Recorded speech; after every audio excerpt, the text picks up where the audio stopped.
Halo Sobat BMKG, apa kabar? Semoga Sobat selalu sehat dan lancar dalam menjalankan aktivitas sehari-hari. Jumpa kembali dalam tayangan Weekly Weather Outlook episode ke-36 bersama saya, Rifda Novikarani. Sobat BMKG tentu pernah melihat jejak yang ditinggalkan dari lintasan pesawat pada saat langit cerah.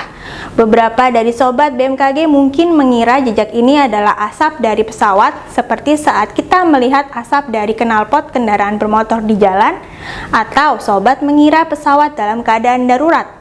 Bukan, jejak tersebut bukanlah asap dari pesawat, melainkan awan. Bagaimana awan tersebut bisa terbentuk dan apa kaitannya dengan cuaca? Mari simak penjelasannya. Contrail atau condensation trail adalah awan berupa jejak lintasan pesawat di langit. Contrail terbentuk dalam waktu yang sangat cepat di atmosfer lapisan atas dengan ketinggian lebih dari 8.000 meter. Hasil pembakaran mesin pesawat menghasilkan partikel-partikel kecil, karbon dioksida, dan uap air. Partikel-partikel kecil dari hasil pembakaran mesin pesawat berperan sebagai inti kondensasi yang nantinya akan bercampur dengan titik air. Pembentukan contrail sama seperti pembentukan awan pada umumnya, yaitu berdasarkan fungsi tekanan uap dan suhu. Jika udara pada lingkungan yang bersuhu dan bertekanan rendah ditandai dengan kotak A, bercampur dengan pembuangan mesin yang bersuhu dan bertekanan tinggi yang ditandai dengan kotak B, hasil percampuran A dan B akan menyebabkan udara menjadi jenuh dan terjadilah kondensasi sehingga awan dapat terbentuk. Mekanisme ini mirip dengan uap air yang keluar dari pernafasan kita saat udara sangat dingin.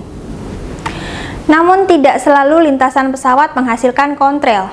Contrail terjadi saat udara lembab dan dingin. Pada kondisi udara sebaliknya, titik air dan kristal es bisa saja terbentuk namun hilang dengan sangat cepat karena kristal es yang terbentuk akan segera menjadi gas atau uap air. Berikut ini adalah dua buah pesawat yang terbang di atas Bandara Ahmad Yani, Kota Semarang. Kedua pesawat terbang berdekatan namun berbeda ketinggian. Pesawat pertama terbang dengan ketinggian 12.500 meter dan pesawat kedua 10.700 meter. Terlihat bahwa contrail hanya terjadi pada pesawat pertama, yang mengindikasikan suhu dingin dan kelembapan tinggi terjadi pada lapisan atmosfer 12.500 meter. Contrail dapat bertahan dalam hitungan menit atau jam. Contrail yang bertahan lama dapat dijadikan indikator bahwa udara pada lapisan atas dingin dan lembab. Suhu udara pada ketinggian 9.000 meter dapat mencapai kurang dari minus 30 derajat Celcius. Jadi, semakin lembab dan dingin atmosfer, maka contrail dapat dengan mudah terbentuk dan bertahan lama. Selain kondisi suhu dan kelembapan udara, faktor yang mempengaruhi lamanya keberadaan contrail adalah kecepatan angin. Lalu, apakah contrail berbahaya bagi manusia? Secara langsung, contrail tidak berpengaruh bagi manusia, karena kandungan contrail sebagian besar adalah sama seperti awan lainnya, yaitu titik air dan kristal es. Selain itu, contrail jauh dari permukaan bumi. Contrail berpengaruh pada tutupan awan di atmosfer, yang pada akhirnya berpengaruh pada keseimbangan penerimaan radiasi matahari di permukaan bumi. Pada wilayah dengan kelembapan udara yang cukup dan frekuensi penerbangan yang sangat tinggi dapat meningkatkan tutupan awan 16 hingga 20%. Sobat, bagaimana prospek cuaca di wilayah Indonesia dalam 1 minggu ke depan? Berikut informasi selengkapnya.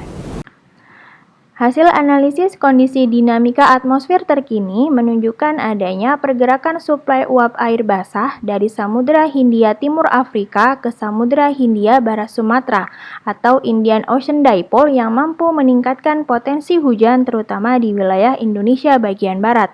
Suhu muka laut yang cukup hangat dengan anomali positif di perairan Sumatera, Jawa, Kalimantan, dan Laut Banda juga turut mendukung potensi pertumbuhan awan-awan hujan, serta dari aktivitas gelombang ekuator dan pola pertemuan dan perlambatan kecepatan angin menunjukkan kecenderungan peningkatan aktivitas konvektif di wilayah Sumatera bagian utara dan selatan, sebagian besar wilayah Jawa, Bali, Nusa Tenggara Barat, Nusa Tenggara Timur, Kalimantan bagian barat dan utara, Sulawesi bagian utara dan tengah, Maluku, dan Papua.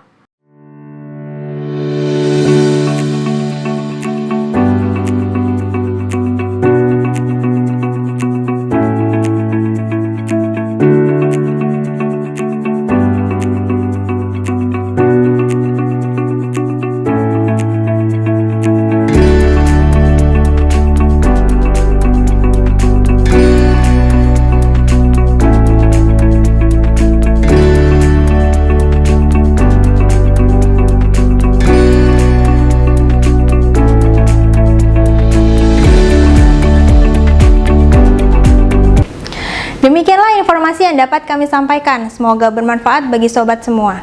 Jangan lupa untuk selalu memperbarui informasi cuaca, iklim, dan gempa bumi melalui laman www.bmkg.go.id, melalui call center 196, atau melalui kanal media sosial info BMKG, baik di Twitter, Instagram, Facebook, maupun YouTube.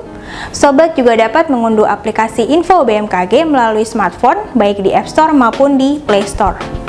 Terima kasih atas perhatian sobat semua. Mari kenali cuaca dan lingkungan agar terhindar dari ancaman bencana hidrometeorologi. Tetap patuhi protokol kesehatan dengan memakai masker, mencuci tangan, dan menjauhi kerumunan. Salam sehat dan sampai jumpa.